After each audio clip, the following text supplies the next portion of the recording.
ورسوله الكريم أما بعد فأعوذ بالله من الشيطان الرجيم بسم الله الرحمن الرحيم ولقد آتينا موسى الكتاب وقفينا من بعده بالرسل وآتينا عيسى ابن مريم البينات وأيدناه بروح القدس فكلما جاءكم رسول بما لا تهوى أنفسكم استكبرتم ففريقا كذبتم وفريقا تقتلون وقالوا قلوبنا غلف بل لعنهم الله بكفرهم فقليلا ما يؤمنون صدق الله العلي العظيم وصدق رسوله النبي الكريم. خود پڑھتے اللهم صل على سيدنا ومولانا محمد وعلى آل سيدنا ومولانا محمد وبارك وسلم وصل عليه صلاة وسلام عليك يا سيدي يا رسول الله وعلى آلك وأصحابك يا سيدي يا حبيب الله. اس کے بعد ارشاد فرمایا کہ اور تحقیق ضرور ہم نے بھیجا، ہم نے عطا کیا موسیٰ علیہ السلام کو کتاب اور بھیجا ان کے پیچھے ان کے بعد رسولوں پیدا کیا، اور ہم نے عطا کیا عیسیٰ بن مریم علیہ السلام کو روشن نشانی، اور ہم نے ان کی مدد کی روح القدس کے ذریعے سے. تو جب آئے ان کے پاس تمہارے پاس رسول ساتھ اس کے کہ تمہارے نفس مائل نہیں تھے اور نہیں چاہتے تھے تو تم نے تکبر کیا،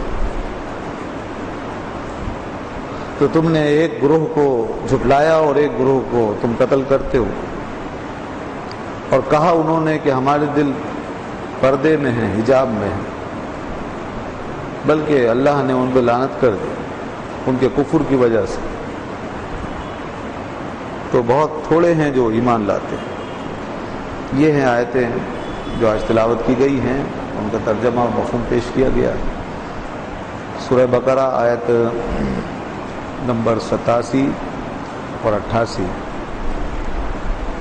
اس سے پہلے آپ نے سماعت فرمایا تھا کہ بنی اسرائیل اس طریقے سے مختلف بدعمالیوں میں مبتلا تھے اور کیسی خطرناک قسم کی معاشرتی خرابیوں کا وہ شکار ہو چکے تھے. آپس میں ٹوٹ پھوٹ کا ایک عمل تھا جو جاری تھا ان میں، جس کی وجہ سے وہ ایک دوسرے کے خلاف نبرد آزما، ایک دوسرے کے مقابل کھڑے ہوئے، باہم دست و گریباں، اور اپنے ہی معاشرے کو اپنے ہاتھوں سے ختم کرنے پر تلے رہے. اللہ نے فرمایا کہ انہوں نے یہ سب کچھ کیا، اور یہ اس لیے ہوا کہ انہوں نے اللہ کی کتاب کے بعض حصے کو لیا، بعض کو چھوڑا. ایمان لاتے تھے، کفر بھی کرتے تھے، دونوں کام ساتھ کرتے تھے. تو فرمایا کہ اس کی پھر سزا یہ ہے کہ جب کوئی ایسا کرتا ہے اللہ کے احکام کے ساتھ، اس کی کتابوں کے ساتھ، تو اللہ تعالیٰ دنیا آخرت میں اسے ذلیل کر دیتا ہے، اور اس کا بڑا سخت عذاب ہے قیامت کے دن. اور فرمایا یہ جو سودا انہوں نے کیا ہے، اولئک الذین اشتروا الحیات الدنیا بالآخرہ، تو یہ وہ لوگ ہیں جنہوں نے دنیاوی زندگی کے بدلے دنیاوی زندگی کو لے لیا آخرت کے بدلے میں، اور دنیا کو آخرت پہ ترجیح دی. تو پھر کوئی تخفیف نہیں ہوگی ان کے عذاب میں ان سے، اور نہ یہ مدد کی جائیں گی. یہ سب اس سے پہلے بیان ہوا. آپ نے دیکھا کہ بنی اسرائیل کتنے بگڑ چکے تھے اور ان کا کردار کتنا خراب ہو چکا تھا. اور اب اس کے بعد اللہ تبارک و تعالی آج کی ان آیتوں میں یہاں سے بات شروع ہو رہی ہے کہ کس طرح ان کی ہدایت کے لیے اللہ تعالیٰ نے اپنے نبیوں کو مسلسل بھیجا، بار بار بھیجا۔ موسیٰ علیہ السلام ایک بڑے عظیم اور اولو العزم پیغمبر کی حیثیت سے تشریف لائے، ایک کتاب لے کر، پوری ایک شریعت لے کر، ایک نظام لے کر۔ اور موسیٰ علیہ السلام جو چیز لے کر آئے تھے وہ ان کی ہدایت کے لیے بڑی کافی تھی۔ اگر یہ عمل کرتے تو ہزارہ سال تک اس پر کامیابی حاصل کر سکتے تھے۔ اس لیے اللہ تعالیٰ نے خاص طور پر موسیٰ علیہ السلام کا جگہ جگہ ذکر فرمایا اور ان کی کتاب کا۔ یہاں بھی بات دیکھی، کتاب سے شروع ہی فرمایا وَلَقَدْ آتَيْنَا مُوسَى الْكِتَابَ، اور تحقیق ہم نے موسیٰ کو کتاب دی۔ تو یہ کتاب جو ہے ان کی بڑی جامع کتاب تھی، توریت اس کا نام تھا، توریت کتاب تھی۔ اور قرآن مجید کے بعد سب سے افضل اور جامع ترین کتاب توریت ہی تھی، اور اب بھی ہے جو اصل توریت۔ اب تبدیلیاں ہو گئی وہ ایک الگ بات ہے، بدل دیا، مگر ہمارا ایمان ہے اس توریت پر جو اللہ نے نازل فرمایا، جو حضرت موسیٰ علیہ السلام کے پاس تھی اور جس کو تبلیغ فرمایا آپ نے۔ تو وہ کتاب بڑی عظیم الشان تھی، ان کے لیے اس زمانے کی ہدایت کے لیے کافی تھی۔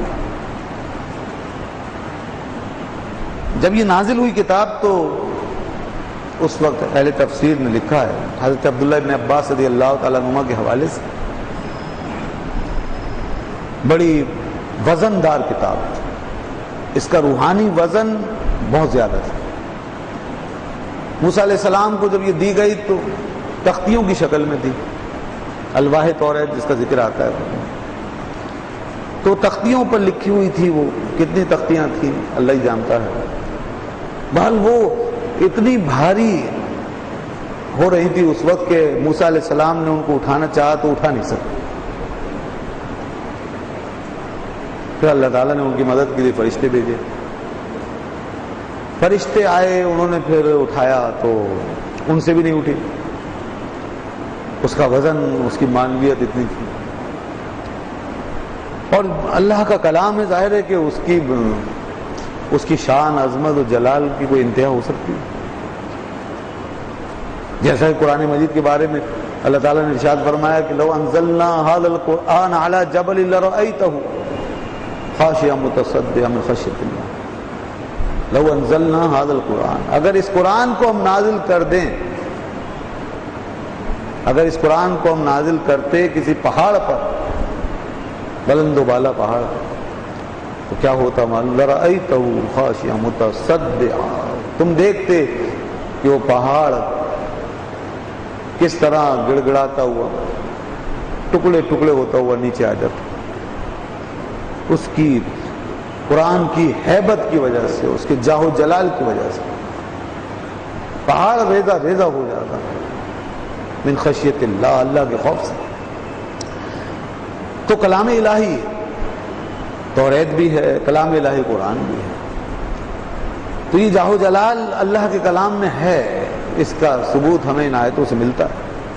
لہذا ابن عباس رضی اللہ عنہما کی روایت میں جو کچھ ہے تو وہ یقین اس پر کیا جا سکتا ہے، یقیناً ان دلائل کی روشنی میں۔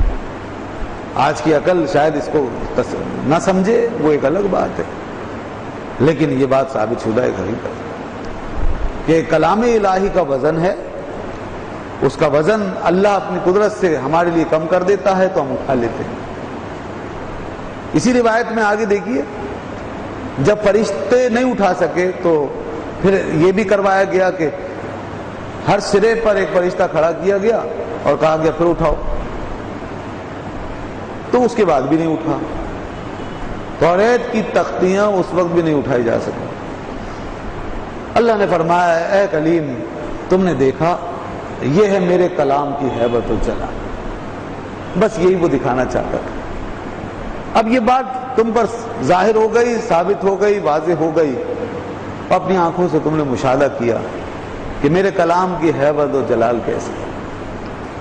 اس کے بعد پھر فرمایا کہ اب اس کو اٹھا لو، اب ہم نے اس کو تمہارے لیے ہلکا کر دیا۔ پھر موسیٰ علیہ السلام نے جب ہاتھ بڑھائے تو وہ تختیاں اپنے اصلی طبعی وزن پر آ گئیں اور انہوں نے بڑے آرام سے ان تختیوں کو اٹھا لیا. یہ اللہ کی شان ہے. تو دوستو یہ ہے کلام. توریت کو اللہ نے شان سے نازل فرمایا تو قرآن حکیم کی شان کیا ہوگی؟ اور یقیناً قرآن حکیم کی ہیبت و جلال توریت سے بھی کہیں زیادہ ہے. قرآن حکیم کی عظمت و شان توریت سے بھی کہیں زیادہ ہے. لیکن یہ قلب مصطفیٰ کا کمال ہے اللہ کے محبوب صلی اللہ علیہ وسلم کے دل مبارک اور قلب شریف کی طاقت ہے کہ اللہ نے اس میں یہ وسعت پیدا فرمائی، یہ پوٹینشیلٹی پیدا کی کہ کلام حکیم پورے کا پورا عالم سے والناس تک آپ کے قلب اطہر پہ نازل ہو گیا. وہ قرآن کے جس کو پہاڑ برداشت نہیں کر سکتے تھے، قلب مصطفیٰ صلی اللہ علیہ وسلم نے اس کو اپنے اوپر اٹھا لیا. تو فرمایا کہ وَلَقَدْ آتَيْنَا مُوسَى الْكِتَابَ، اور تحقیق دیکھو ہم نے عطا کی موسیٰ کو کتاب. وَقَفَّيْنَا مِن بَعْدِهِ بِالرُّسُلِ، پھر اس کے بعد ان کے پیچھے رسول بھیجے. کرم بالائے کرم. اس قوم نے موسیٰ علیہ السلام کی تعلیمات کو اپنایا نہیں اور بہت جلدی مخالفت شروع کر دی. زندگی میں ہی باز نہیں آتے تھے تو بعد از وصال تو اور زیادہ آزاد ہو گئے. لہذا اللہ نے اس قوم کی ہدایت کے لیے بار بار نبیوں کو بھیجا. ویسے نبی ہر قوم میں گئے ہیں، ہر امت میں گئے ہیں، ہر انسانی بڑے گروہ میں پہنچے ہیں، ہر معاشرے میں پہنچے ہیں. لِكُلِّ قَوْمٍ ہاد، ورنہ ہر قوم میں کوئی نہ کوئی ہادی گیا ہے. مگر بنی اسرائیل کے لیے اللہ نے کتنے نبی بھیجے ذرا اندازہ کریں کہ موسیٰ علیہ السلام سے لے کر عیسیٰ علیہ السلام تک جو نبیوں کی تعداد بتائی گئی ہے تقریباً 4000. 4000 نبی حضرت موسیٰ علیہ السلام کے بعد مسلسل تشریف لائے. اور یہ انبیاء کرام توریت ہی کی تبلیغ فرماتے رہے. ان سب کی کتاب عموماً توریت کی تھی. یہ سب نبی تھے. رسول وہ ہوتا ہے کہ جو کتاب کے ساتھ اور نئی شریعت کے ساتھ تشریف لاتا ہے، اور نبی وہ ہوتا ہے جو سابقہ کتاب کی پیروی کرتا ہے. تو یہ انبیاء کرام تھے کہ جو موسیٰ علیہ السلام کی شریعت اور آپ کی کتاب کی پیروی کرتے رہے، اور کتاب سے جو کچھ بدل دیا جاتا تھا اس کو پھر سے واضح کرتے تھے اور لوگوں کو یاد کراتے تھے. اور وَقَفَّيْنَا کا جو کلمہ ہے اس سے پتہ چل رہا ہے کہ یہ انبیاء کرام اسی کتاب کی پیروی کرتے رہے، اس لیے کہ اس کے معنی ہے کسی کے پیچھے بھی چلتے چلے جائیں. ظاہر ہے کہ جب کوئی کسی کے بالکل پیچھے چلے گا تو اسی کے راستے پہ چلے گا، اس کے قدم پر قدم رکھے گا اور اس کو مکمل فالو کرے گا. تو اللہ نے فرمایا ہم نے اس طریقے سے پیچھے چلایا آپ کے بعد، یعنی موسیٰ علیہ السلام کے بعد رسولوں کو، کہ وہ بالکل ان کو فالو کرتے گئے، ان کے پیچھے پیچھے چلتے گئے. اس کا مطلب ہے انہوں نے موسیٰ علیہ السلام ہی کی کتاب پر عمل کیا. کتنے نبی، مشہور نبی جو تشریف لائے ہیں ان کے نام آپ میں سے بہت سے لوگوں نے سنے ہوں گے. قرآن مجید میں بھی بہت سے نام موجود ہیں. حضرت یوشع بن نون علیہ السلام تشریف لائے ہیں. حضرت الیسع علیہ السلام تشریف لائے ہیں. حضرت شایع علیہ السلام تشریف لائے ہیں. حضرت حزقیل علیہ السلام تشریف لائے. حضرت داؤد علیہ السلام تشریف لائے. سلیمان علیہ السلام تشریف لائے. حضرت یحییٰ علیہ السلام، حضرت زکریا علیہ السلام، حضرت یحییٰ علیہ السلام، یہ کئی نبی. اور اس طرح میں نے بتایا نا 4000 تقریباً انبیاء کرام علیہ السلام تشریف لائے. یہ چند مشہور انبیاء ہیں جن میں سے چند کے اسماء کرام قرآن مجید میں بھی آئے، باقی احادیث میں. دوستو ان نبیوں کا تشریف لانا دین کی تجدید کے لیے تھا. نبی آتے تھے اور ان کے دین کی تجدید کرتے تھے اور اس کو نیا کرتے تھے، اور جو کچھ اس میں ایڈ کر دیا جاتا تھا خلط ملط اس کو نکال دیتے. اللہ تعالیٰ نے اس امت کے لیے بھی تجدید کا ایک سلسلہ قائم رکھا ہے. یہ دین ہمارا جو دین اسلام ہے اور یہ امت محمدیہ، اس کے لیے بھی اللہ تعالیٰ نے تجدید کا عمل جاری رکھا ہے. یہ اس کا بڑا فضل ہے اور ہمیں اس عمل سے اس نے محروم نہیں کیا، کیونکہ انسانی معاشرہ بہرحال اس میں خلط ملط تو کرے گا، یعنی اپنی نئی نئی باتیں، نئے نئے معاملات، خرافات، بدعات، یہ وہ اس طرح کی چیزیں جو دین کو بدلیں گی. دینی تعلیمات کو بدلیں گی اور اس کے اصل سے ہٹائیں گے۔ وہ کہ دین محفوظ ہے مگر لوگوں کے ذہنوں سے مٹے گا، عمل سے نکل جائے گا، معاشرے میں جو ہے وہ نظر نہیں آئے گا۔ تو ایسی صورت میں اللہ تعالیٰ نے اس قوم کے لیے نبی کی ضرورت تو نہیں ہے، اس لیے کہ نبی جب آتا ہے جب دین بالکل ناپید ہو جائے، اس کا کوئی صحیفہ ہی باقی نہ رہے، اس کی بنیادیں اکھڑ چکی ہوں، تو اس وقت نبی آتے ہیں۔ اور دین اسلام کے ساتھ یہ المیہ اور حادثہ کبھی نہیں ہو سکتا کہ سرے سے دین ہی جو ہے غائب ہو جائے، اس لیے کہ اللہ نے ہماری کتاب کی حفاظت کا ذمہ خود لے لیا، اور ہمارے رسول صلی اللہ علیہ وسلم کی حدیث و سنت اللہ نے ایسی توفیق دی علماء کو، محدثین کو، کہ انہوں نے بڑی محنت کر کے ہمیں شکل محفوظ کر دی، اور ہماری بنیادیں، ہمارا حرم، ہمارا مرکز، ہمارا قبلہ، ہماری عبادتیں یہ ہمیشہ کے لیے ہماری روایتوں میں داخل ہیں اور محفوظ ہیں۔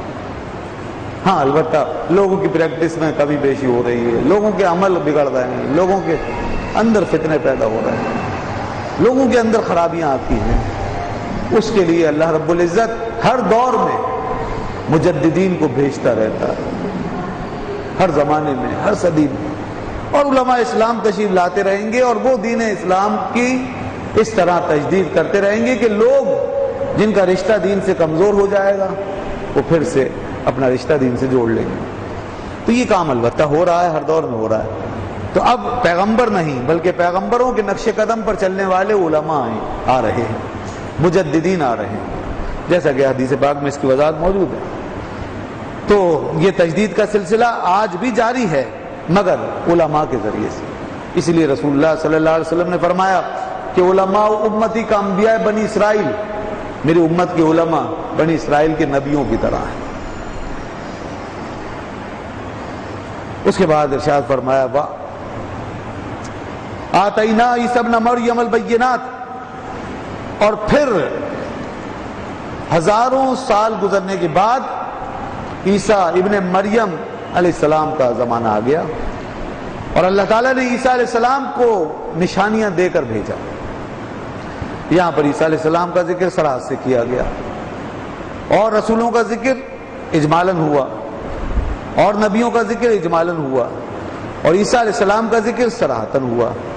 اور یہ اس لیے ہوا کہ عیسیٰ علیہ السلام پھر موسیٰ علیہ السلام کے بعد وہ مشہور پیغمبر ہیں اولو العزم کے، جن کو اللہ نے پھر ایک کتاب عطا فرمائی، اور یوں وہ ایک مستقل شریعت اور کتاب لے کر تشریف لائے۔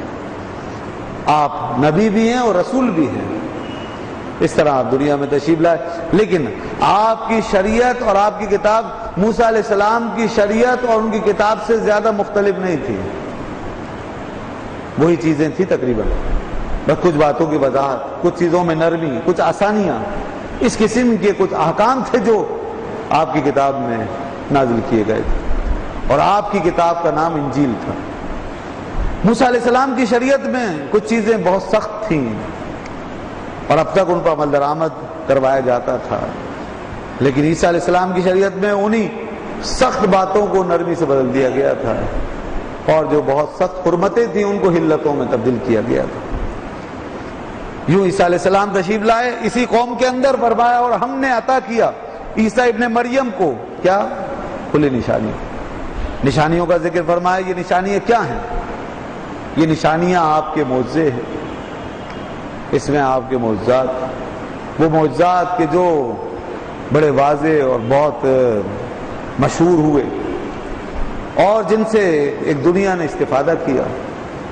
آپ کے زمانے میں جو چیزیں تھیں، مثال کے طور پر کوڑ کا مرض تھا، مادرزاد نابینا ہونے کی بیماری تھی، پیدائشی بچے نابینا ہوتے تھے، اور کوڑ یعنی برس میں مبتلا لوگ پیدا ہوتے تھے یا بعد میں ان کو یہ ہو جاتا تھا۔ حضرت عیسیٰ علیہ السلام کو یہ صلاحیت حاصل تھی، یہ معجزہ حاصل تھا کہ آپ جس کے جسم پر ہاتھ پھیرتے تھے اس کا مرض دور ہو جاتا تھا۔ آپ آنکھوں پر ہاتھ پھیرتے اپنا مبارک ہاتھ تو پیدائشی اندھا پن دور ہو جاتا اور آنکھوں میں نور آ جاتا اور روشنی آ جاتی۔ اس لیے آپ کو عیسیٰ کہا گیا۔ عیسیٰ کے معنی بابرکت، بعض کتابوں میں لفظ عیسیٰ کے معنی بابرکت بیان کیے گئے ہیں۔ اور کچھ اور بھی بہانے بیان کیے گئے ہیں. بہرحال یہاں اس کی مناسبت ہمیں اس طرح ملتی ہے کہ آپ کی برکتوں سے اور آپ کے فیض سے کتنے ہی بیماروں کو اس طرح شفا ملتی کہ آپ ہاتھ پھیرتے تھے اور شفا ہو جاتی تھی. یہ آپ کا عظیم الشان معجزہ تھا جس سے لوگ بڑے متاثر ہوتے تھے. بعض دفعہ آپ چلتے چلتے کوئی بیمار مریض پڑا ہوا اپاہج جس کو لوگ چھوڑ دیتے، ظاہر ہے کہ امراض ایسے ہوتے تھے کہ اس میں انسان معاشرے سے کٹ جاتا تھا اور وہ پھر ڈرتے تھے لوگ کہ کہیں ہمیں نہ لگ جائے. تو آپ چلتے پھرتے حال پوچھ لیتے کسی سے، اور وہ پڑا ہوا اکیلا تنے تنا جو اپنی موت کا انتظار کر رہا ہوتا تھا، وہ اپنا حال جو غم تھا وہ سناتا تھا. حضرت عیسیٰ علیہ السلام اس کو وہیں فرماتے چلو کھڑے ہو، اس کو ہاتھ لگا دیتے اور کھڑا کر دیتے. بس وہ کھڑا ہوتا اور اس کے بعد اپنا پلنگ اپنے سر پہ رکھ کر بھاگنا شروع کر دیتا اور آپ کی اس برکت کا نعرہ لگاتا تھا مجھے یسوع مسیح نے ٹھیک کر دیا، مجھے یسوع مسیح نے ٹھیک کر دیا. یہ آپ کے معجزات. اور ایک اور بہت عظیم الشان معجزہ آپ کا جو بہت مشہور ہے، جس کا قرآن مجید میں دوسری جگہ پر ذکر موجود ہے. ان معجزات کا تفصیل سے دوسری جگہوں پہ ذکر آیا ہوا ہے، اور وہ تھا احیاء موتا، مردوں کو زندہ کرنے کا عمل.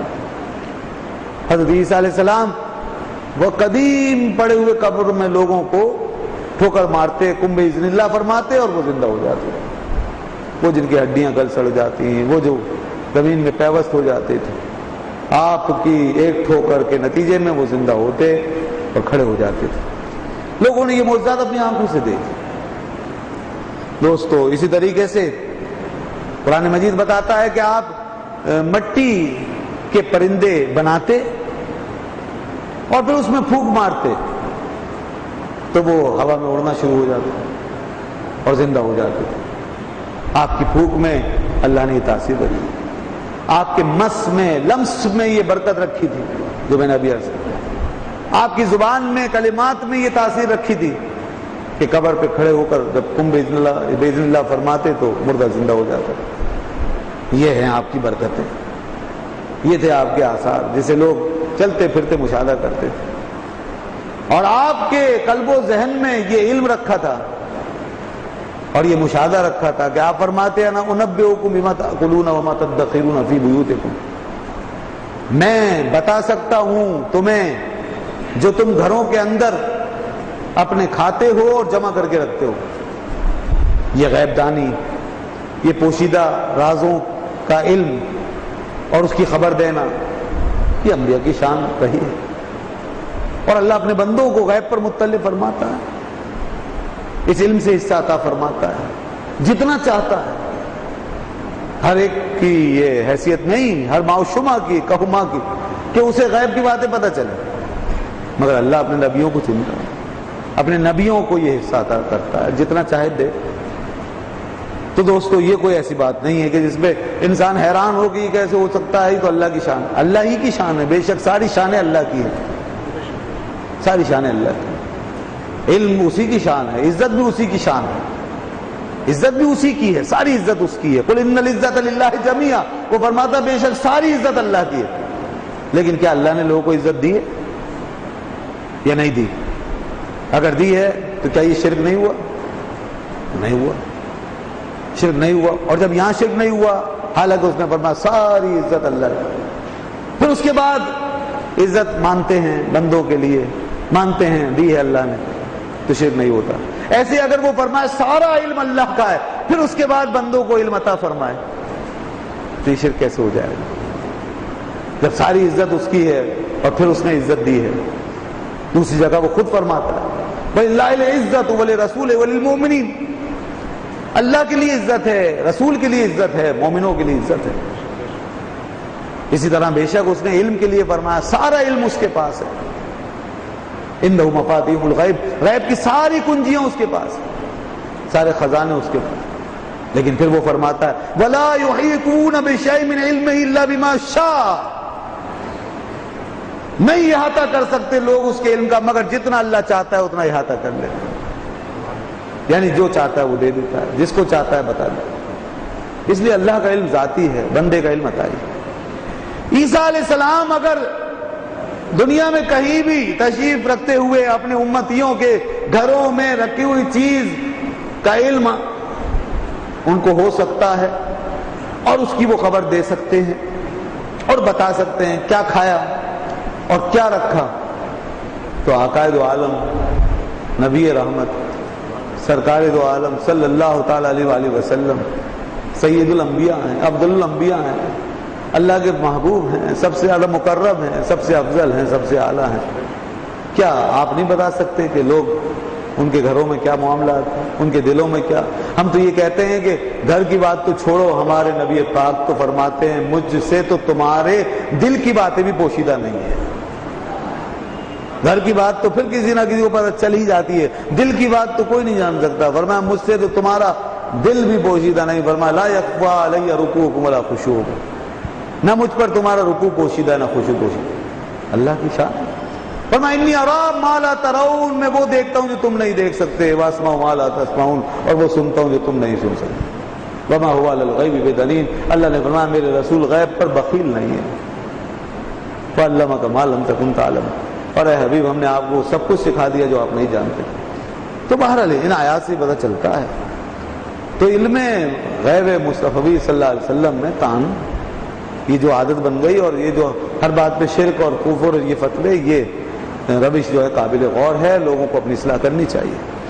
بہرحال میں عرض کر رہا تھا عیسیٰ علیہ السلام کے معجزات قرآن نے کہا البینات، یہ معجزے وہ تھے کہ جو موسیٰ علیہ السلام کے بعد اب تک کسی نے اس قسم کے جاؤ جلال والے عظمت و شان والے معجزے نہیں دیکھے تھے. یہ ہزاروں انبیاء کے تشریف لانے کے بعد عیسیٰ علیہ السلام تک جب آئے ہیں، تشریف لائے ہیں، تو یہ بڑے بڑے معجزات انہی کے ہاتھوں صادر ہوئے ہیں. آپ سے پہلے موسیٰ علیہ السلام ہی کے ہاتھوں بڑے بڑے معجزے صادر ہوئے تھے، لیکن بعض معجزات ایسے ہیں جس میں عیسیٰ علیہ السلام کی ہمیں خصوصیت نظر آتی ہے، وہ کہ حضرت موسیٰ علیہ السلام عیسیٰ علیہ السلام سے افضل ہے. تو دوستو اس کے بعد کیا ہوا؟ پھر ایک اور خاص چیز جو بیان فرمائی آپ کے لیے، وہ یہ وَأَيَّدْنَاهُ بِرُوحِ الْقُدُسِ، وَأَيَّدْنَاهُ بروح القدس، اور ہم نے مدد کی ان کی بروح قدس کے ذریعے سے. معجزے تو معجزہ نفس معجزہ میں تو موسیٰ علیہ السلام، عیسیٰ علیہ السلام اور تمام انبیاء شریک ہیں، اور بڑے جاؤ جلال والے معجزے حضرت موسیٰ کو بھی ملے، حضرت عیسیٰ علیہ السلام کو بھی ملے. لیکن یہاں پر ایک بات جو اضافی طور پہ بیان کی گئی، وَأَيَّدْنَاهُ بِرُوحِ الْقُدُسِ، فرمایا اور ہم نے ان کی مدد کی روح القدس کے ذریعے سے. عیسیٰ علیہ السلام کے لیے خاص قسم کا معاملہ ہوا اللہ کی طرف سے. یہ روح القدس کیا ہے؟ عام طور پہ تفسیریں یہ بتاتی ہیں کہ روح القدس سے مراد جبرائیل امین ہے. جبرائیل امین اس میں کوئی شک نہیں، سارے نبیوں کے ساتھ تھے، سارے نبیوں کے پاس آتے تھے، وحی لاتے تھے اور مددگار بھی تھے. لیکن یہاں پر کوئی خاص معاملہ ہے. حضرت عیسیٰ علیہ السلام کے ساتھ جس طرح ان کا تعلق اور جس طرح ان کی مصاحبت رہتی تھی، یہ شاید پہلی دفعہ اس انداز سے پہلی دفعہ ہوا. وَأَيَّدْنَاهُ بِرُوحِ الْقُدُسِ، اسی لیے اس کو الگ سے بیان فرما ہائی لائٹ کیا، روح القدس سے ہم نے ان کی مدد کی. تو مشہور قول تو یہی ہے کہ یہ جبرائیل امین ہے. بہرحال اور بھی اقوال آتے ہیں، اور یہ بھی کہا گیا ہے کہ یہ روح سے مراد ان کے جسم میں جو روح پھونکی گئی تھی وہ ایک خاص روح تھی، اور ساری روحوں سے مختلف تھی وہ روح. اس روح کے اندر بڑی کمال کی لطافت تھی، اس روح کے اندر بڑے کمالات، کیونکہ وہ حضرت جبرائیل آئے تھے حضرت پاک بی بی مریم کے پاس، اور انہوں نے پھونک ماری تھی ان کے گریبان میں، جس سے حضرت عیسیٰ علیہ السلام اللہ کے نبی کا سلسلہ شروع ہوا تھا، اور آپ رحم مادر میں تشریف لائے تھے. یہ پھونک کا نتیجہ تھا. تو غور کیجئے کہ یہ اسی لیے فرمایا گیا کہ شاید یہ روح ایک خاص روح تھی جو کسی اور کے یہاں نظر نہیں آتی، اس لیے فرمایا کہ ہم نے روح القدس سے عیسیٰ علیہ السلام کی مدد کی. بہرحال روح القدس کی مدد عیسیٰ علیہ السلام کو ملی. یقیناً اس کی پوری کیفیت وہ جانتے تھے، ہم یا کوئی اور کیا جانے گا جسے اس مقام کی خبر ہی نہیں. لیکن یہاں پر ایک اہم بات جو میں عرض کرنا چاہتا ہوں وہ یہ کہ قربان جائیں آقا نامدار صلی اللہ تعالی وسلم کی عظمت و شان، کہ جو چیز حضرت عیسیٰ علیہ السلام کو ملی روح القدس کے حوالے سے معجزہ بن کر آئی ان کے لیے اور خصوصیت بنی، وہ آقا دو عالم صلی اللہ علیہ وسلم کی صدقے میں، آپ کی برکت سے، آپ کی متابعت، آپ کی پیروی، آپ کی غلامی کے نتیجے میں آپ کے امتیوں کو بھی حاصل ہوئی ہے.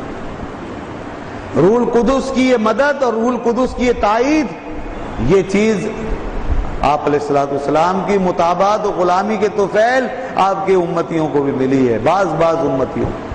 حضرت حسان ابن ثابت رضی اللہ تعالیٰ عنہ شاعر رسول اللہ صلی اللہ علیہ وسلم، نعت کہتے تھے، حضور ممبر ان کے لیے تیار فرماتے تھے اور ممبر پہ انہیں بٹھا کر کے پھر ان سے فرماتے تھے اب کہو نعت، اور جب وہ نعت کہتے اور کافروں اور مشرکوں کا رد کرتے اور دین اسلام کا دفاع کرتے، ان کی نعت بھی واقعی نعت ہوتی تھی، آج کل کے فیشن زدہ لوگوں کی طرح نہیں تھا معاملہ، کہ ہماری طرح نہیں کہ اوپر سے پڑھ رہے ہیں اندر کی خبر نہیں ہے، وہ تو جیسے ان کی نمازیں تھیں، جیسے ان کے روزے تھے، جیسے ان کی عبادتیں تھیں، ایسے ان کی نعتیں بھی نعتیں تھی بھائی۔ ہم تو خالی ان کی بس نقل کر لیتے ہیں اور کوئی نسبت تعلق قائم رکھتے ہیں، یہ بھی ہمارے لیے غنیمت ہے، ورنہ اس مقام مرتبے کو کون پہنچ سکتا ہے۔ تو اب تو خیر بہت سی خرابیاں بھی پیدا ہو جاتی ہیں، پھر ظاہر ہے کہ ان کی اصلاح کی ضرورت ہے۔ تو جب وہ حضرت حسان جو ہیں وہ نعت پڑھتے تو حضور دعا کرتے تھے، اللہم ایدہ بروح القدس، اے اللہ اس کی حسان کی تو مدد فرما روح القدس کے ذریعے سے۔ تو وہی روح القدس دیکھیے جو یہاں عیسیٰ علیہ السلام کے حوالے سے ذکر ہوتے ہیں، وہاں نبی پاک صلی اللہ علیہ وسلم دعا فرماتے ہیں، یقیناً وہ دعا قبول ہے۔ حسان ابن ثابت رضی اللہ عنہ روح القدس کی مدد کے ساتھ مشرف ہوئے۔ تو بہرحال اگر کوئی واقعی دل سے، اخلاص سے، محبت سے حضور کی یاد میں، بغیر لالچ کے، بغیر پیسوں کے، بغیر دکھاوے کے، مائک وائک کی پرواہ کیے بغیر، لوگوں کی مجمع کی سبحان اللہ کی ماشاء اللہ کی پرواہ کیے بغیر، اب تو یہ ہے نا کہ بھائی داد بھی دو، ماشاء اللہ بھی کرو، سبحان اللہ بھی کرو بھائی، ورنہ ہم پڑھیں گے ہی نہیں، مائک بھی اچھا سا لگاؤ ورنہ ہم پڑھیں گے ہی نہیں، ایکو ساؤنڈ بھی ہونا چاہیے، اور بعد میں نذرانوں کا سلسلہ بہت سے اللہ ماشاء اللہ بال، زیادہ تر تو اس طرح کے مناظر نظر آتے ہیں، لیکن اچھے و مخلص لوگ بھی ہیں، میں ان کی بات نہیں کرتا۔ تو جو ان عادتوں میں پڑ گئے ہیں ان کا اخلاص پہ اخلاص نہیں رہتا، جو لوگوں کے چہرے دیکھ رہے ہیں، جو لوگوں کی واہ دیکھ رہے ہیں، جو لوگوں کے ہاتھ دیکھ رہے ہیں کہ چال چل رہی ہے نہیں چل رہی ہے، چال قائم ہے یا نہیں، تو ان کے اندر اخلاص نہیں رہتا، پھر وہ کہیں اور گھومے ہوئے ہیں۔ بے شک وہ زبان سے یہی کہہ رہے ہیں مدینے میں کھو جاؤں، مر جاؤں، اور یہ ہو جاؤں اور وہ ہو جاؤں، لیکن آنکھیں کہیں اور ہیں، دل کہیں اور ہے۔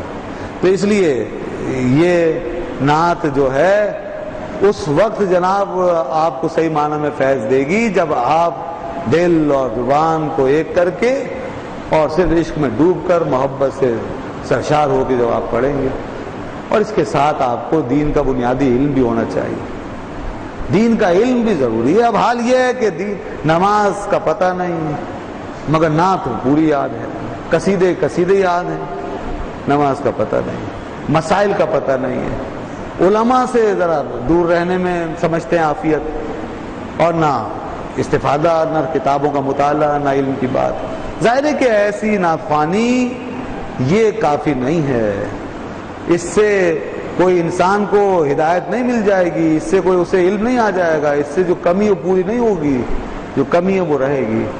حضرت حسان کی مثال ضرور دی جاتی ہے کہ ان کے لیے منبر لگا، بعض تو جاہل قسم کے لوگ یہ بھی کہہ دیتے ہیں دیکھیے جی کسی عالم کے لیے نہیں لگا، حضرت حسان کے لیے لگا، بتائیے انا للہ و انا الیہ راجعون، یعنی وہ کسی جاہل نے، کسی ایسے ہی احمق آدمی نے یہ نتیجہ نکال لیا اس بات سے کہ عالموں کی کوئی قدر نہیں ہے، عالموں کی کوئی عزت نہیں ہے، نعت کی زیادہ عزت۔ بتائیے یہ تو آپ اس وقت کہیں نا جب حضرت حسان بے علم قسم کی شخصیت ہوں، ان کو علم نہ ہو، آپ کی طرح ہوں بالکل ان پڑھ، اور پھر حضور انہیں یہ مقام دے دیں، ایسا کیسے ہو سکتا ہے؟ وہ صحابی رسول تھے، وہ خود بہت بڑے عالم تھے، علم والے تھے، جتنے صحابہ تھے سب علم والے تھے، اس کے ساتھ انہوں نے نعت کہی ہے، تو یہ کیسے ہو سکتا ہے کہ ایک عالم دین کا مقام کم ہو جائے؟ عالم دین کے لیے ایسی ایسی حدیثیں موجود ہیں کہ آپ تصور بھی نہیں کر سکتے، ذرا انہیں سنیں تو صحیح، دیکھیں تو صحیح، پڑھیں تو صحیح۔ علم کا مقام قرآن اس کے لیے اعلان فرماتا ہے، علماء کے درجے اللہ نے فرمایا ہم بڑھا رہے ہیں، جو علم والوں کے درجے ہم بڑھا رہے ہیں۔ تو بھائی یہ بڑی گمراہی والی باتیں ہوتی ہیں، اس طرح بعض لوگ جو ہے یہاں تک نکل جاتے ہیں۔ تو بہرحال جس طرح وہ امام غزالی نے فرمایا نا، کاریوں کو شیطان اس میں بعض دفعہ لگا دیتا ہے کہ بس وہ ہا اور سواد اور دعات بس اسی میں پڑے رہیں، اور بس وہ اپنے لہن میں گم ہو جائیں، اور بس قرآن کی قراتوں میں اور لہجوں میں، اور قرآن کے معنی نہ پڑھیں، اندر نہ جھانکیں۔ تفسیر نہ دیکھے، قاریوں کو اس میں لگا دیتا ہے. اور بہت سے ایسے قاری قرآن پڑھنے والے جنہیں اپنی ہا اور ہا کی تو بری فکر رہتی ہے، سواد دواد کی فکر رہتی ہے، تلفظ کی اور لہجوں کی، اور اس میں تو وہ لگے ہوئے ہیں، لیکن انہیں قرآن کا ایک لفظ سمجھ میں نہیں آتا. ساری زندگی قرآن کے لفظوں کے ساتھ ہی وہ مشقیں کرتے رہتے ہیں، معنی کی کوئی خبر نہیں. ارے بھائی، ہمارے اسلاف میں اور ان قاریوں میں جو گزر گئے بڑے بڑے بزرگ، وہ اس طرح کا معاملہ نہیں تھا، وہ قرآن کے معنی بھی جانتے تھے. تو یہ امام غزالی رحمۃ اللہ نے فرمایا احیاء العلوم میں کہ شیطان اس طرح بھی بعض لوگوں کو بہت اہم چیزوں سے روک کر کم اہم چیزوں میں پھنسا دیتا ہے، اور وہ اس میں سمجھتے ہیں کہ بس ہمارا فرض ادا ہو رہا ہے. تو اسی طرح یہاں بھی ہو سکتا ہے کہ نعت خوانوں کو اس کام میں لگا کر کے بہتوں کو جی علماء کی تم بس ٹھیک ہے، اب محفلیں چھوڑو اور ان کی بات چھوڑو، اور تم تو علماء سے بھی آگے بڑھ گئے ہو اور تمہیں علم کی ضرورت ہی نہیں ہے، لوگ تمہارے ہاتھ بھی چومتے ہیں، پیر بھی چومتے ہیں، اور تمہارے لیے تو بڑی جناب فضیلت ہے، اور آپ صلی اللہ علیہ وسلم نے منبر بھی لگایا اور دعا بھی فرمائی. تو یہ اس طرح کے وسوسے شاید شیطان دے کر کے ان کو علم سے اور بہت سی دین کی باتوں سے محروم کر دے. اس لیے بیچارے ساری زندگی نعت ضرور پڑھتے رہتے ہیں مگر علم کا ایک لفظ نہیں سیکھنا چاہتے، جاہل کے جاہل ہی رہتے ہیں، جاہل کی جاہل. ساری زندگی نعت میں لگے ہوئے ہیں مگر علم نہیں جانتے، مسائل نہیں سیکھتے، دین کی باتیں نہیں سیکھتے. تو بھئی دین کی باتیں سیکھنا تو بہت ضروری ہے. فرمایا طلب العلم فریضۃ علی کل مسلم و مسلم. آپ صلی اللہ علیہ وسلم فرمایا علم جتنا ضروری ہے مسلمان مرد و عورت کے لیے، اس کی طلب لازم ہے، فرض ہے، اس کو وہ کرے، طلب کرے، پڑھے، سیکھے، سمجھے. یہ تو اپنی جگہ اہم ہے. چاہے آپ کچھ بھی کرتے ہیں، کوئی بھی اچھے سے اچھا عمدہ سے عمدہ کام کریں آپ، لیکن علم اپنی جگہ ہے اور دین کی جو بنیادی ریکوائرمنٹس ہیں ان کا پورا ہونا ضروری ہے. بہرحال یہ باتیں ہمارے لیے قابل توجہ ہیں. تو میں عرض کر رہا تھا کہ یہ روح القدس کی جو تائید ہے جو عیسیٰ علیہ السلام کو حاصل تھی اللہ کی طرف سے بطور معجزہ کے، عقائد عالم صلی اللہ علیہ وسلم نے اپنے امتیوں کے لیے وہ چیز حاصل کر لی بطور کرامت کے. عرض کی بار الہ میرے امتیوں کو فلاں کو فلاں کو فلاں کو روح القدس کی مدد پہنچا دے، تو یقیناً روح القدس کی وہ مدد آپ کے امتیوں کو حاصل ہوگی. یہ ہے وہ امتیوں کی شان. اسی لیے علماء نے لکھا کہ جو معجزہ نبی کا سابقہ انبیاء میں ہم دیکھتے ہیں اور جو معجزات اللہ کے نبیوں کو عطا ہوئے ہیں، اللہ نے وہ چیزیں اس امت کے لوگوں کے لیے، اولیاء کے لیے کرامت بنا کے انہیں عطا فرما دی ہے.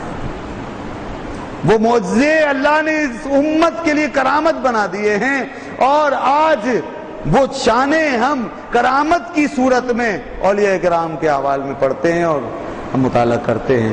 مردوں کو زندہ کرتے تھے عیسیٰ علیہ السلام، اور ادھر سیدنا غوث العظم شیخ عبد القادر جیلانی کا بھی یہی حال تھا کہ آپ بھی ٹھوکر لگا دیتے تھے اور کم باذن اللہ فرماتے مردہ زندہ ہو جاتا تھا.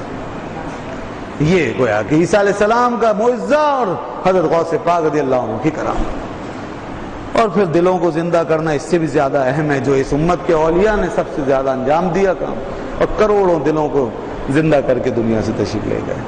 اس کے بعد فرمایا فَكُلَّمَا جَاءَكُمْ رَسُولٌ بِمَا لَا تَهْوَىٰ أَنفُسُكُمْ. مگر ہوتا یہ تھا کہ جب بھی رسول آتے تھے تمہارے پاس، بِمَا لَا تَهْوَىٰ أَنفُسُكُمْ، ساتھ اس کے کہ جس میں تمہارے دل نہیں مانتے تھے، مائل نہیں ہوتے تھے، اس چیز کو لے کر رسول آتے تھے کہ دل نہیں چاہتے تھے ان کے کہ یہ چیز ہو. ظاہر ہے کہ دل کیا چاہتا ہے، انسان خواہش کیا کہتی ہے، انسان کی خواہش آسانی چاہتی ہے، سہولت چاہتی ہے. انسان کا دل جو ہے وہ حرام کی طرف زیادہ مائل ہوتا ہے، گناہوں کی طرف زیادہ راغب ہوتا ہے، برائیوں کو چاہتا ہے. یہ انسان کے اندر یہ چیزیں پیدا ہوتی ہیں، اور رسول انہی چیزوں کو روکنے کے لیے آتے ہیں. ان کی تعلیمات حرام سے بچانا، غلط کاموں سے، فحاشی سے، عریانی سے، بےہودگی سے، بدتمیزی سے، غلط اخلاقیات سے، اور اسی طریقے سے حرام کی کمائیوں سے اور ناجائز شہوتوں سے. یہ چیزیں رسول آتے اور ان چیزوں سے روکتے. فرمایا تمہارے دل چونکہ یہ چیزیں نہیں چاہتے تھے، استکبرتم، تو تم تکبر کرنے لگ جاتے، یہ اکڑ جاتے تھے اور کہتے ہم نہیں مانتے. یہ وہ تکبر ہے، یاد رکھیں، جو کفر پر منتج ہوتا ہے، جس کا دوسرا مطلب کفر ہی ہے. اللہ کے سامنے تکبر جیسے شیطان نے کیا، اللہ کے حضور میں تکبر سب سے پہلے شیطان نے، کفر. اللہ کے رسولوں کے سامنے تکبر، جیسا کہ ان امتوں نے کیا بنی اسرائیل نے، کفر، یہ بھی کفر۔ اللہ کی کتابوں کے آگے اس کی تعلیمات کے سامنے تکبر، کفر۔ میں پہلے بھی شاید بتا چکا ہوں یہ باتیں کہ بعض لوگ بہت بڑی غلطی کرتے ہیں کہ ہم نماز کیوں پڑھیں، نماز تو وہ پڑھے جو مسکین ہے، محتاج۔ ہم روزہ کیوں رکھیں، روزہ وہ رکھے جس کے پاس کھانے کو نہیں۔ یہ تکبر ہے، اور اللہ کے حکم کے سامنے تکبر ہے۔ یہ اللہ کے حکم اور اس کی تعلیم، لہذا یہ بھی کفر۔ اس طرح کے تکبر جو ہیں یہ کفر ہو جاتے ہیں۔ ہمارے اندر اس طرح کی باتیں پیدا ہو جاتی ہیں اور لوگ جہالت میں ایسی باتیں کر جاتے ہیں، کفر۔ اس لیے تکبر کی ایک قسم کفر ہے، اور یہ وہ چیز ہے جو انسان کو دائرہ اسلام سے خارج کر دی۔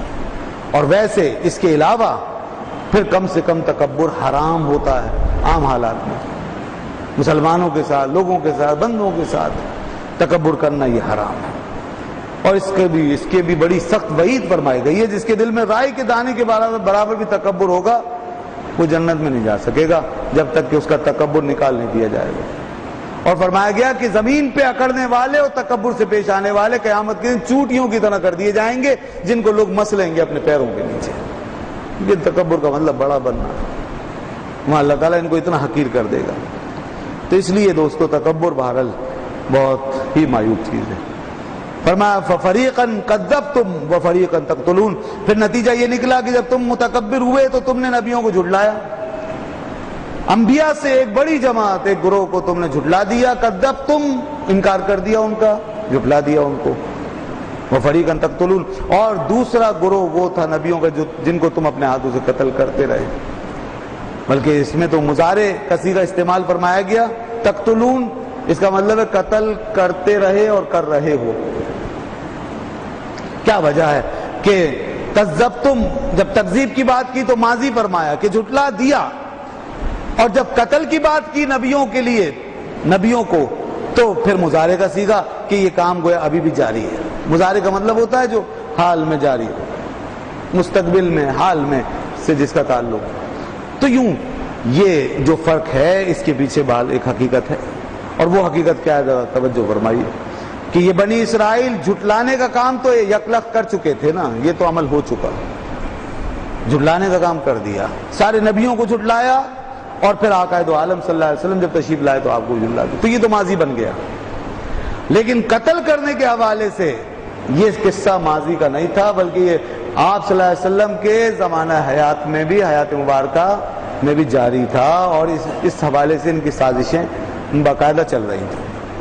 نبی پاک صلی اللہ علیہ وسلم کو شہید کرنے اور آپ کی جان کو گویا کہ ختم کرنے کے لیے یہ بار بار کوششیں کرتے تھے۔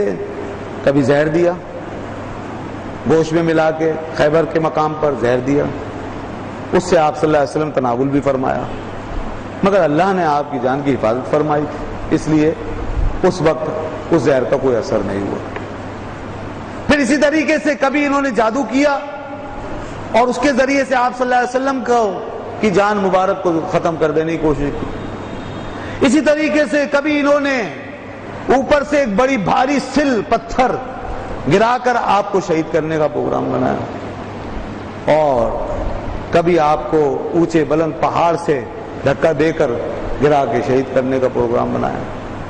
اس طرح یہ مختلف کوششیں کرتے رہتے تھے، تو مگر کسی بھی کوشش میں کامیاب نہیں ہو سکتے تھے، اس لیے کہ اللہ تعالیٰ نے فرما دیا کہ حبیب اللہ یعصمک من الناس، اللہ تعالیٰ آپ کی حفاظت فرمائے گا لوگوں سے۔ مگر آپ سے پہلے بہت سے انبیاء کرام، ان کی جانیں ان کے ہاتھوں گئی اور انہوں نے انہیں شہید کیا۔ زکریا علیہ السلام کو شہید کیا، آرے سے آرا ان کے جسم پر چلایا گیا اور ان کے 2 ٹکڑے کر دیے گئے۔ یحییٰ علیہ السلام، ان کے عظیم فرزند کو شہید کیا گیا، ان کے جسم مبارک کو اور گردن مبارک کو الگ کر دیا گیا، اور یوں گردن سر مبارک تشت میں رکھ کر بادشاہ کے پاس پیش کیا گیا۔ یہ اس قسم کی حرکتیں کرتے رہے۔ حضرت ارمیہ، حضرت شایع، اس طرح یہ انبیاء کرام ان کے نام آتے ہیں جن کو شہید کیا گیا، اور نہ جانے کتنے انبیاء، سب کے نام تاریخ میں محفوظ نہیں ہیں، کتاب و سنت میں سب کا ذکر نہیں آیا تفصیل سے، بہرحال اللہ نے فرمایا کہ فریقاً تقتلون، یہ قتل کرنا اور شہید کرنا، انبیاء کی جانوں کو ضائع کرنا، یہ پہلے بھی کر رہے تھے، اور تقتلون مضارع کے ساتھ یہ بتا رہا ہے کہ اب بھی ان کی کوشش ہے کہ اے نبی آپ کا چراغ بھی بجھا دیں۔ یریدون لیطفئوا نور اللہ بافواہہم، وہ چاہتے ہیں اپنی بھوکوں سے اس چراغ کو بجھا دیں، واللہ متم نورہ، مگر یہ چراغ مکمل ہو کے رہے گا، اس کا نور مکمل ہوگا اور چھا جائے گا۔ یہ اے حبیب آپ کی حیات مبارکہ کے چراغ کو اپنے ہاتھوں سے بجھا نہیں سکیں گے، اور نہ دین اسلام کا راستہ روک سکتے ہیں۔ بہرحال اس کے بعد کیا ہوا؟ وقالوا قلوبنا غلف، اور یہ کہتے ہیں کہ ہمارے دل غلافوں میں ہیں، پردوں میں ہیں۔ ان سے جب کہا جاتا ہے کہ یہ ہدایت ہے اس کو قبول کر لو، تو اتنے ہٹ درم ہیں، اتنے ضدی ہیں، اتنے سرکش ہیں، کہتے ہیں ہمارے دلوں پہ غلاف چڑھے ہوئے ہیں، ہماری سمجھ میں کچھ آتا ہی نہیں ہے، ہم تو بند ہیں، اندر سے مغلق، ہم نے دروازے بند کیے ہوئے ہیں اور ہم کچھ نہیں سمجھ پاتے آپ کیا کہتے ہیں، کیا سمجھاتے ہیں غلاف میں۔ اللہ نے فرمایا ان غلافوں کی حقیقت کیا ہے وہ بتائی، فرمایا بل لعنہم اللہ بکفرہم، بات یہ ہے کہ یہ جس قسم کے غلاف کی بات کرتے ہیں وہ غلاف تو نہیں ہے، البتہ ان کے دلوں کے اوپر جو کچھ چھا گیا ہے وہ یہ ہے کہ انہوں نے کفر کیا، نافرمانی کی، بار بار انہوں نے نافرمانی کی اور اصرار کیا، اور اللہ کی جب یہ تعلیمات سے باغی اور سرکش ہو کر یہ چلتے رہے، دوڑتے رہے، تو اس کے نتیجے میں ان کے دلوں کے اوپر زنگ چڑھ گئے، ان کے دلوں کے اوپر میل چڑھ گیا، ان کے دل بند ہو گئے، ہدایت کے لیے ناکارہ ہو گئے۔ بس یہی ہے وہ غلاف جس نے ان کو لعنت کا مستحق بنا دیا۔ فرمایا بل لعنہم اللہ بکفرہم، اللہ نے ان کی اس بدبختی اور کفر کی وجہ سے ان پہ لعنت فرمائی۔ فقلیلا ما یؤمنون، تو اب یہ ایمان نہیں لائیں گے، بہت تھوڑے اب یہ ایمان لا سکیں گے، باقی اکثریت کے ساتھ ان میں ایمان قبول کرنے کی صلاحیت نہیں ہے۔ تو یہ ان کا انجام ہوا، اور ہم نے دیکھا، تاریخ گواہ ہے کہ کچھ ہی یہود تھے جو آپ صلی اللہ علیہ وسلم کے دست مبارک پر ایمان لائے ہیں، ان کے نام موجود ہیں، صحابہ کرام ہیں وہ، باقی اکثریت کے ساتھ کیا ہوا، ایمان بھی نہیں لائے، اور بہت سے منافق بن کے اندر آئے، انہوں نے اسلام کو ہر طریقے سے نقصان پہنچانے کی کوشش کی، اور انہوں نے اب تک ان سازشوں کا جال، یہود و نصارہ دونوں ہی، نصارہ بھی ان کے ساتھ ملے رہے، وہ بھی ظاہر کہ دشمنی اپنی اس کا اظہار کرتے رہے ہیں، اور وہ بھی اسلام کے دشمن ہیں، اور یہود بہرحال ان کے بارے میں جو قرآن نے زیادہ ہمیں آگاہ کیا ہے، ان کی دشمنی ان سے بھی زیادہ بڑھ کر تھی، اور اب بھی دنیا بھر میں ان کی سازشیں ہمارے سامنے ہیں۔ بہرحال اسلام کے مقابلے میں یہ سب ایک ہو جاتے ہیں، سب مل جاتے ہیں، اور آج ہمیں خطرہ ہے ان قوموں سے۔ اللہ تعالیٰ ان دشمنان اسلام کے شر سے عالم اسلام کو محفوظ رکھے، اور مسلمانوں کو عقل سلیم عطا فرمائے۔ آج بھی بڑے عجیب و غریب حالات ہیں، اللہ تعالیٰ ہماری حفاظت فرمائے، ہمارے دین و ایمان کی حفاظت فرمائے۔ وآخر دعوانا الحمدللہ رب العالمین۔